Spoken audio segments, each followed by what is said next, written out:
What's up? This is episode 6 of the Make Things podcast, which is a weekly visual diary of my journey to reconnecting with my creativity without the pressure of profit.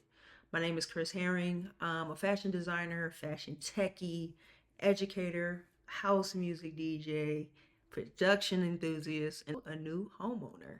So, this episode, we're on episode 6. This is about me designing my kitchen like I would a collection. So I bought my house a little under a year ago. So I think I'm at 10 months that I've been here now. And it's a 1970s bungalow, one level, 3 bedrooms, 2 bathrooms, 1,300 square feet. So small, but it's perfect for me. It still has a original architecture. The previous owners they've kept it in great condition. So all of the fixtures that they have, the cabinets, everything is still in great condition. So if anything made like the 70s, 80s, you're good as far as quality.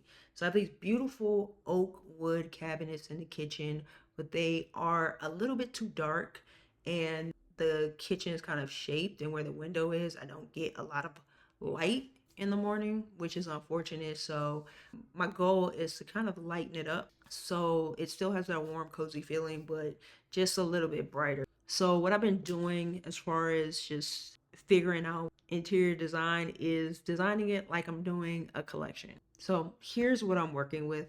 I have these dark wood cabinets, limited natural light, and a layout that's functional but not really that inspiring. So my biggest challenge right now is lighting. This kitchen doesn't get a lot of natural light, which means that every design decision that I make has to account for that. So I can't just choose aesthetics. I have to design for how the space actually functions, how I utilize the space, how light moves through it so that it feels more open instead of closed. I'm really drawn to warm wood tones, which is why I immediately was attracted to the home in the first place.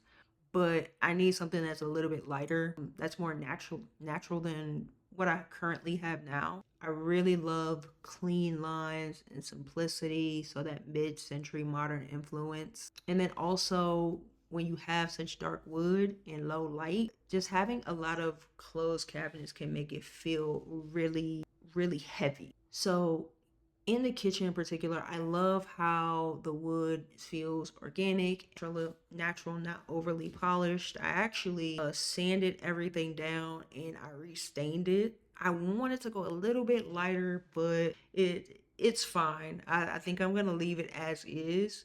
I initially had a green black backsplash because I wanted to bring in some color and depth. However, that wasn't necessarily going to work in a space with not a ton of natural light. So I changed the green to a white backsplash. This is a white tile, subway tile. And I think that I'm going to, as far as the grout, do not a gray grout, but something not white, because that is going to feel too stark. So it might be, I'm not sure yet.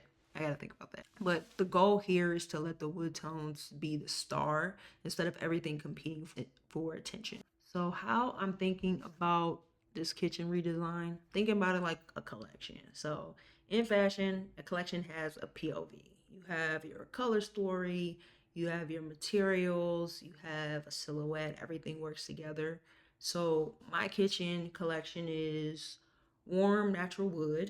So I'm going with the black hardware to add contrast and detail. I really would love to have tonal handles that are like really long, but I haven't found them yet. I know what I'm looking for, but now that I know how to make things, I might do it myself. But for right now, I have the black hardware. It adds like contrast and detail.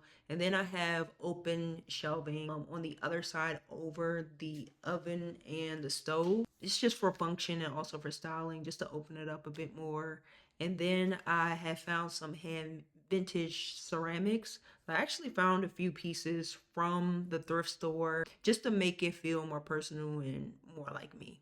So it's really, for me, about it feeling good and feeling comfy. I eventually would like to have my friends over to hang out. I know they're like, when the hell are we coming over? So I just wanted to be intentional, cohesive, and take my time as I start to fill the space. So what's next for me? Since I finished my home repair and renovation class, I'm gonna do a lot of the work myself. I did do the epoxy. My girlfriend and I did the epoxy. It looks crazy. It's not perfect, but we'll figure out how to improve it. But listen, it's my house. I can do what I want. But also, I'm sourcing new materials. I'm thrifting materials. I don't have a long budget. It's just me. I got to pay for all this stuff by myself, which is fine. So I have to figure out what things I can DIY, what things I need to hire out. So I'm gonna document as much as the process as I can here, because this is what Make Things is about. It's about applying what you know to something personal, learning as you go, and letting the process be the process. So, if you're also renovating or designing your space or just trying to figure out how to make your home feel more like you, let me know in the comments. What's your kitchen vibe? What are you working on? Also, I'm taking suggestions. If you have any ideas for me, let me know. I'd love to hear it. Peace. See y'all next week.